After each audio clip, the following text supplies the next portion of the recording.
corresponde la intervención del licenciado Anselmo Lozano Calderón, con la ponencia titulada Caminos y rutas de penetración desde los Andes de Amazonas y la Libertad hacia la selva de San Martín en el norte del Perú.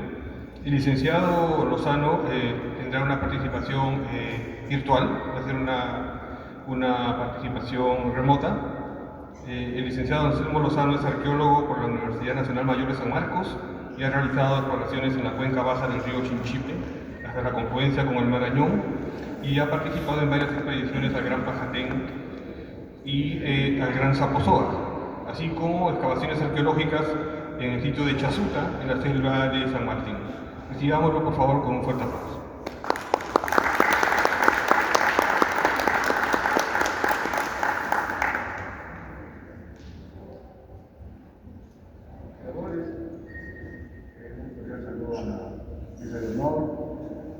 Y a todos los asistentes. Nos alegra mucho poder participar y aportar a la visión del Capañar y de la relación de los pueblos antiguos en el proceso histórico, su relación entre los Andes y la Amazonía. Yo por lo general he recorrido toda la Amazonía, pero he frecuentado básicamente la parte de la región San Martín, La Libertad, Amazonas, y parte del departamento de Cajamarca, ¿no? En su zona norte. Gracias. La siguiente. Si podría presentar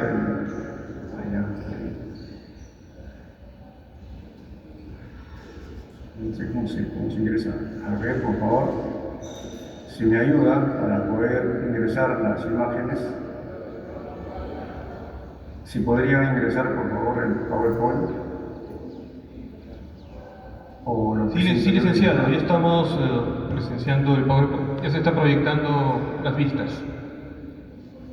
Gracias.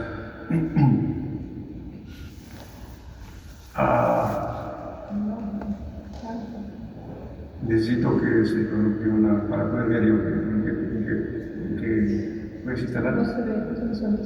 Visualizo acá, pero no veo. A ver, ¿dónde?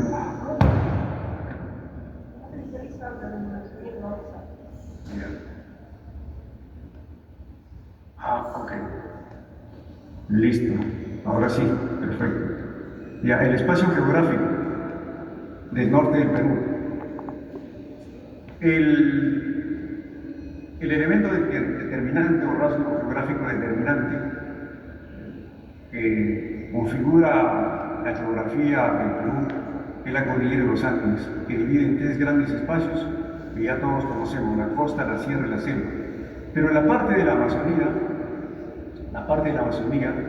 tiene una configuración que por lo general no ha sido plenamente difundida. Bueno, creo que es conocida, pero no ha sido difundida, y tiene una estructura altitudinal que podríamos tipificar de la siguiente manera. Tiene la selva baja o mago, que es la parte plana, la llanura amazónica. Luego la selva alta o barrupa, que está configurada por un relieve más accidentado y que incluye la cordillera subandina. Luego viene entre los 1000 hasta los 2500 o 1800 metros, viene lo que se denomina la selva del bosque de neblina o bosque de neblina. Encima de ese espacio, de ese nivel latitudinal, está la selva del bosque pluvial o de alta montaña, que está entre los 2500 metros hasta los 3500. Por encima de los 3500, 3700 ocurren algunos sectores, los llamados bosques enanos, pero también es el punto de conexión entre la puna y la selva, a la parte ya donde comienza el bosque amazónico. Entonces, entre los 3500, 3700 hasta los 4000 o 4500 metros, en gran parte de la cordillera de los Andes que limita o que está en relación con el flanco amazónico, hay una franja de puna, la puna amazónica, porque es típicamente como la puna de cualquier parte del espacio cordillerano. Se trata de ichu, y algunos árboles que son típicos de este nivel altitudinal. Bueno, pero hay también una región o un piso altitudinal que se conoce como ceja de selva.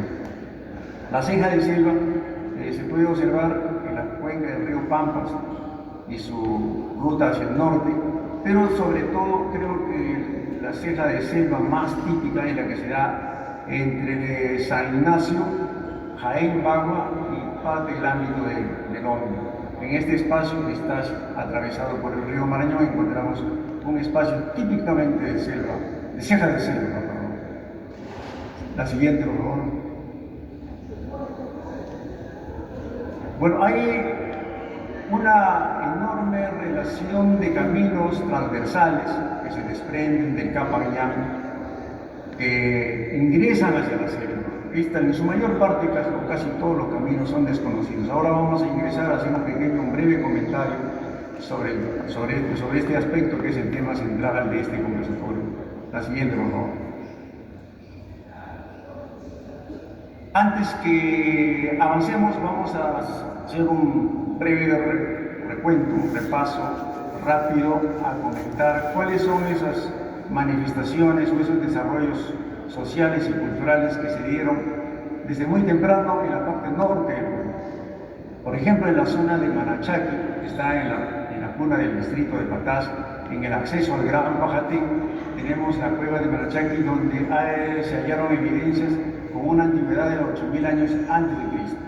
Entonces tenemos los cazadores recolectores en esta zona de cuna, muy próxima, o a pocas horas del río Marañón, y también a 2 o 3 horas de ingresar a la selva amazónica, lo cual quiere decir que estos cazadores estaban fluctuando, itinerando entre estos espacios, tanto en la puna, en el cañón del Marañón, como también ingresando a la parte de selva.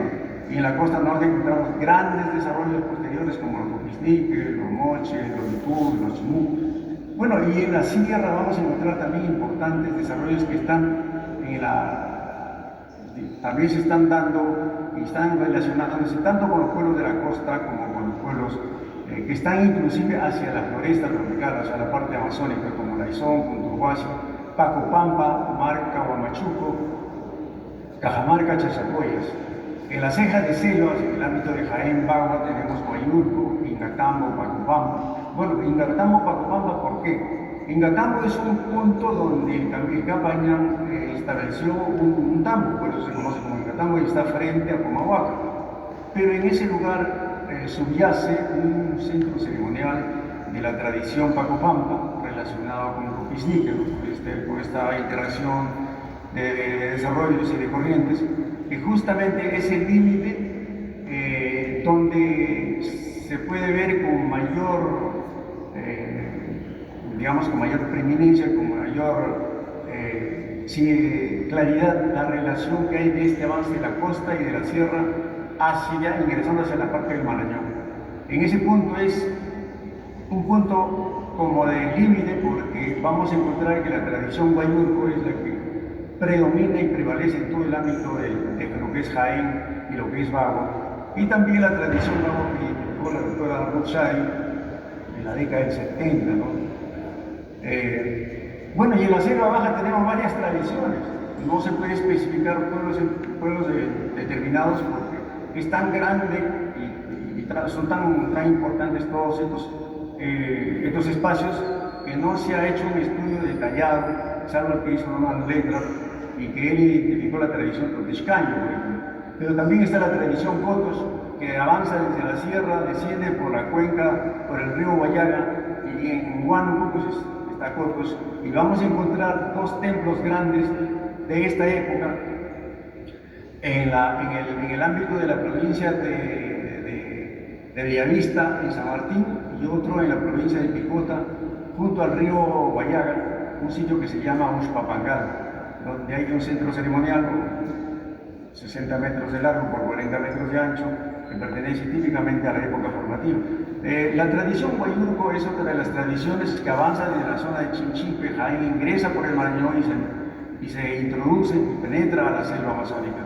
La tradición Pastaza es otra de las tradiciones que ingresa por la cuenca del río Pastaza, ¿no? Y que avanza inclusive por el Guayaga y se establece en San Martín. Otra es la tradición de los Omaguas, la cual está integrada por varios grupos, porque su presencia aún se mantiene hasta el día de hoy. La tradición Humancaya, que es parte del avance de los panos, desde la zona del Mato Grosso, que ingresan a la selva noreste como camino a los Andes, y que justamente estas grandes corrientes de poblaciones asociadas a estas culturas van a penetrar hasta lo que hoy en día es Jaén, Bagua, y parece que tuvieron una gran influencia en lo que fue la sociedad y nación y cultura de los chachapoyas. La siguiente, por favor. Bueno, el Capañán en el norte es sumamente interesante cómo los incas planificaron y articularon todos los pueblos del norte a través de dos ejes que fueron por la sierra y uno tercero por la costa. El de la sierra pasó de Huamachuco a Condormarca, de Condormarca a Cajamarquilla, que hoy en día se llama Bolívar. De Cajamarquilla avanzó en dirección oeste hacia Balsas, o sea, por el Marañón a Balsas, y de Balsas siguió hacia Lendín, Cajamarca. De Cajamarquilla también, o sea, de Bolívar, subió hacia Uchomarca, de Imebamba, Levanto, de ahí a Chachapoyas, a la selva ingresó, ¿no?, llegando al pueblo de Moyobamba, y bueno, y selva adentro, ¿no?, pero por lo menos las evidencias tangibles están en el Alto Mayo hasta Moyobamba. En cuanto al ramal que fue por Cajamarca, desde Balsas, Cajamarca, Selendín, Cajamarca, avanza hacia el norte por Chota, Coterbo, incluso a Ingatambo, o sea, Pomahuaca, ¿no?, y de Pomahuaca sube a Huancabamba, a Ipate y sigue hacia el norte, ¿no?, hacia Quito. Entonces, es importante Ingatambo porque ahí se da el cruce de caminos que vienen de la costa, desde el puerto de Étens, que es un camino muy secundario transversal que va a llegar al Marañón, va a llegar a lo que hoy en día pues, es la provincia y pueblo de Jaén. Bueno, y desde Huancabamba es otro punto importante también porque viene otro de los grandes caminos que lo vamos a brindar enseguida. La siguiente, por favor. Bueno, obviamente no ayuda el Google Earth porque se constriñe demasiado la imagen para poder explicar o expresar toda la complejidad de rutas que están integradas al Capañán y relacionadas con los desarrollos sociales y culturales, ¿no?, que hay en la región andina y que tienen directa conexión con la Amazonía y controlan la Amazonía. La siguiente, por favor. Las grandes rutas transversales hemos identificado para la zona norte, que una de estas es la que sale de Paita, Sullana, Huancabamba, Tabaconas, Tomependa, que vendría a ser Jaén de Bracamoros, es la confluencia del Marañón, la confluencia del río Chinchipe en el Marañón, y luego por el Marañón se avanza a aguas abajo, que ya es vía navegación hasta Ucayali, se puede seguir por el Amazonas hasta el Atlántico. Por esa razón es que esta ruta fue considerada como ruta estratégica durante la fundación, durante la creación de la Comandancia General de Maynas. Entonces fue sumamente importante porque se consideró que esa ruta era estratégica para el suministro de fuerzas militares y abastecimientos de la Comandancia General de Maynas. La segunda ruta, que no ha tenido gran trascendencia, pero que para la República ha sido importante, sin embargo cruza el Capañán en varios puntos. Es la ruta que partiendo de Ete, avanza por Tucumán, Motupe, cruce de Olmos, el paso de Porcuya, que es el paso más bajo, 2137 metros de altitud, pasa por los pueblos de Gualapampa, Chamaya, llega a la confluencia, entra al Marañón, luego llega a la confluencia de Chinchipe con el río Marañón en Tomependa, que es el lugar donde se ubicó el Jaén colonial, los aliados del Jaén de los Bracamoros, luego Marañón y se sigue la ruta por el Marañón hasta Iquitos, aguas abajo.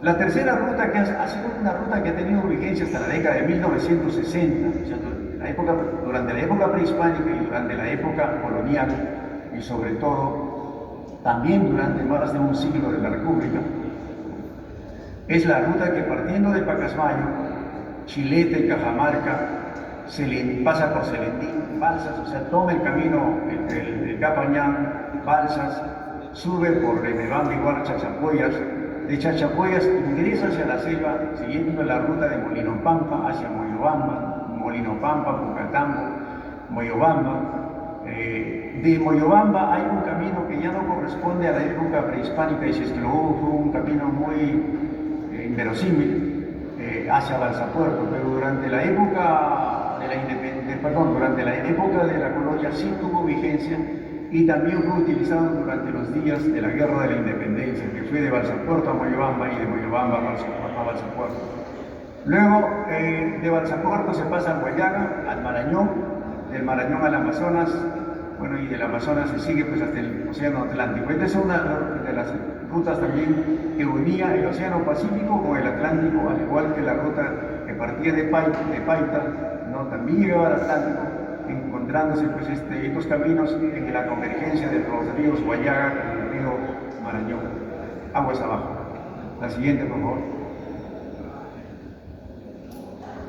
Bueno, es una muestra de lo que el itinerario que seguía, por ejemplo, la ruta que partiendo desde Chachapoyas, que está en Levanto, Chachapoyas, va a Molino Pampa, de Molino Pampa a Pisco Guayuna, cruza la cordillera en Pisco Guayuna, pasa a Pucatambo, luego ingresa hoy en día por lo que sería Tambo Visitador, Rioja, Moyobamba y sigue selva adentro. Por un lado va por la ruta bordeando el río Mayo hasta Lamas, Arapoto, luego entrando al río Huallaga, pasando Chasuta, pero había otro ramal que partiendo de Molino Pampa, partiendo de Molino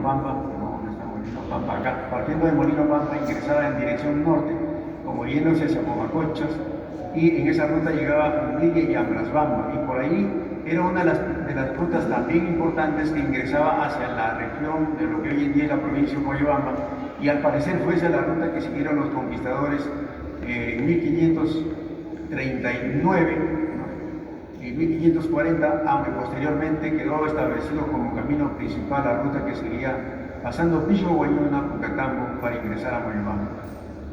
La siguiente, por favor. La siguiente.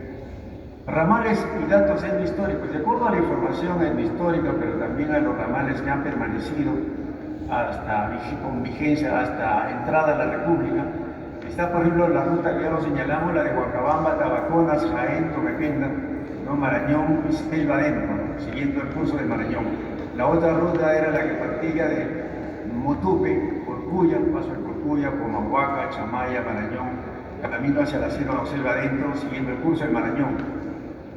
De Chachapoyas, la ruta más importante ha permanecido hasta la década del 60, es la que seguía la ruta de Molino Pampa, Granada, Cumbilla, esa es una de las rutas importantes hasta Yambrasbamba, ingresaba por hay un desvío por el río Chiriaco que al parecer nunca fue utilizado como camino, pero había un camino que entraba para entrar a la parte del Alto Mayo, a las cabeceras del río Mayo. La otra ruta ha sido la ruta Chachapoyas, Molino Pampa, Pisco Guayuna, Pucatambo, Moyobamba, Balsapuerto, llegaba al Marañón, a Huallaga, y de luego al Marañón, y ahí podía seguir aguas abajo hasta concluir con el río Ucayali y luego seguir el Amazonas hasta el Océano Atlántico. De Condormarca partía un camino también más al sur, estamos hablando de Condormarca, que iba hacia Orchanache, ingresaba por una de las cuencas de los ríos que son casi rectos, casi directos, bajaba a Orchanache, de allí a Jesús de Pajatén, entraba por el río Gelacha, Guayabamba, luego al Huallaga, ¿no? Atravesando los poblados de Pachiza, que es un pueblo conocido actualmente, fundado por el año 1890, y luego Juanjuy, que ya es de data más reciente. De Parcoy, que está en la provincia de Patás, se avanzaba a un lugar que se llama la Cueva de los Micos.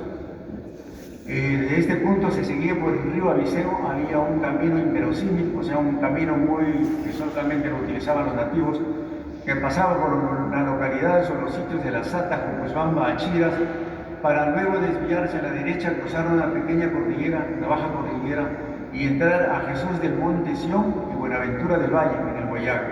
No, eso ha sido una reducción o una conquista de los padres franciscanos, donde tuvieron ahí a los cholones como sus, como los grupos que suministraban ellos los servicios cristianos.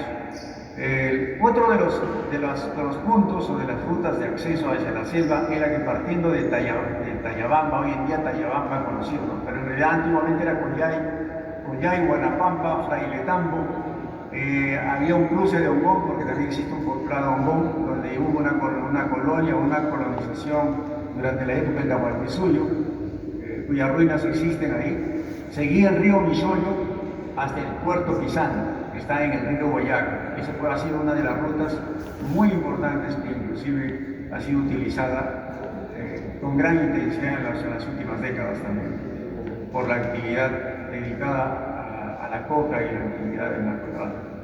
Huancaspata es un poco más al sur, es otro punto en el Marañón, que iba por lo que se conoce como la provincia de Huacrachuco, bajaba por las empinadas laderas y descendía al ámbito de lo que es el territorio de Uchiza y Tocacha. También por las características típicas de las evidencias arqueológicas, al parecer todavía estamos en territorio de los Chachapoyas. Bueno, más al sur está pues Copampa, que no es materia de esta exposición, pero ahí está Cotos siguiendo hacia el este, ¿no? Tingo María y luego en el Guayaga, como les había mencionado. Ya en el ámbito de San Martín está Uxpapangal, que también responde a esa relación, a esa conexión que viene desde la época formativa, ¿no? Y que lo vamos a encontrar a lo largo del tiempo y con mayor énfasis durante la época del Imperio Inca y la dominación de los Chachapoyas, porque justamente de Bolívar, ¿no? De lo que fue Cajamarquilla, hay un ingreso a todo lo que hoy en día se conoce como la Gran Zaposoa, y la cuenca es una cuenca importante que baja hasta el río Guayabamba, ¿no? Donde inclusive existe arquitectura de tipo Inca. La siguiente, por favor. La siguiente. Bueno, es una muestra de los caminos empedrados que en algunos segmentos existe en esa antigua ruta de Chachapoyas a Moyobamba. La siguiente, por favor. La colonización de la selva del norte, bueno, está claro, acabamos de lo que hemos ido recorriendo en los últimos años. Hemos encontrado muchas evidencias, pero últimamente en este año hemos encontrado tres sitios importantes en el ámbito colindante con el Valle del Alto Mayo.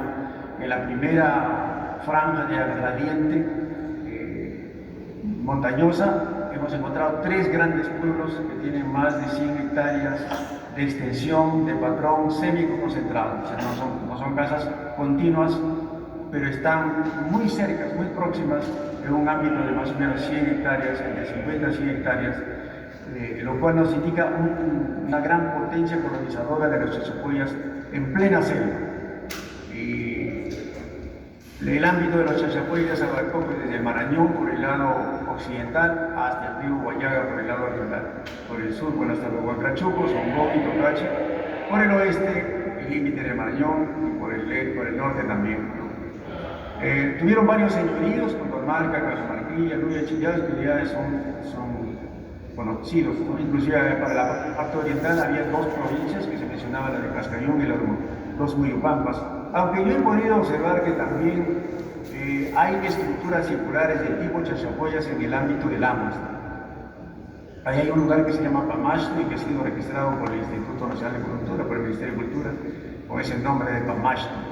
La colonización de la Selva Alta, en efecto, ¿no? Ha sido un avance planificado en los Chachapoyas, un control tremendo y una relación integrada con la gran cantidad de etnias y pueblos que había, que avanzaban, o sea, que existían en la parte de selva, pero que a la vez avanzaban sobre la parte de la selva. Y esa relación se puede ver en la variedad de cerámica que hay en los sitios arqueológicos, que se pueden constatar y que están ahí, que están sin investigar, porque no se ha abordado, no se ha hecho, no se ha propuesto, no se ha planteado un proyecto de esa envergadura para hacer un estudio amplio en todo este ámbito. La siguiente, por favor. Bueno, ese es un paisaje de lo que estamos ahí en la parte de abajo, ya cerca al valle del Alto Mayo, de la selva amazónica, y cómo comienza la selva a levantarse. Y todo está poblado de árboles, y ese territorio está lleno de evidencias de ciudadelas y de restos arqueológicos, lo cual quiere decir que en el pasado, por lo menos en el intermedio tardío y horizonte tardío, hubieron grandes colonizaciones y la presencia inca estuvo ahí, porque tenemos información dentro de la tradición que Tupayupanqui llegó inclusive al pueblo de Chasuta. Seguimos avanzando. La siguiente, por favor. Bueno, esa es parte de la fragmentería cerámica que hemos encontrado, por ejemplo, en este sitio que se ha denominado Alto Visitador, que está muy cerca de Rioja. La siguiente, por favor. Durante la época colonial hay unas reliquias que son excepcionales, en plena selva alta, en pleno valle, en plena llanura. A 5 kilómetros de las canteras se encuentran estos molinos hidráulicos de piedra que ameritan todo tipo de consideración para su preservación y conservación. Ojalá que se pueda lograr con el apoyo del Ministerio de Cultura Lima. La siguiente, por favor. Bueno, como conclusiones, en este breve, rápido panorama, la selva alta amazónica del norte del Perú, podemos asegurar que ha sido objeto de una potente colonización, por lo menos en esta zona, desde la altura de Tayabamba hasta lo que hoy en día es Luya y Chillao, lo que es Loya actualmente. Todo hay una presión y un avance tremendo sobre la parte de selva, inclusive en las cercanías, en las inmediaciones de Moyobamba hay andenerías que corresponden probablemente ya a la presencia de colonización por decisión o por política de la administración inca. Bueno, numerosos asentamientos se hallan en todo el territorio montañoso al oriente de los Chachapoyas, ¿no? Al oriente de Limbebamba, al oriente de Cajamarquilla, miras el Bolívar, ¿no? Ahí está la Gran Zapozó, al oriente de Condormarca, al oriente de Collay, Tayabamba. Entonces la presencia inca en estos ámbitos también es notable, como el caso mismo del Pajatén, donde parte de los edificios principales, así como los mausoleos funerarios de los pichudos, responden a la tipología inca, ¿no? a la decoración, a la iconografía inca. Lo mismo podido observar inclusive a íbalos en la Gran Zaposoa, en las tumbas de la Gran Zaposoa. Establecieron rutas y construyeron caminos, lo cual quiere decir que efectivamente al existir asentamientos hubieron una serie de rutas, de caminos que articulaban todo este conjunto de poblaciones que estaban distribuidas a lo largo de todo este territorio. Muchos de estos caminos continuaron en uso durante la colonia y algunos siguieron vigentes hasta la construcción de la carretera marginal, como ha sido el camino de Chachapoyas hasta Moyobamba, ¿no? Que se desarticuló, dejó de funcionar en la década de 1960. Muchísimas gracias por la atención.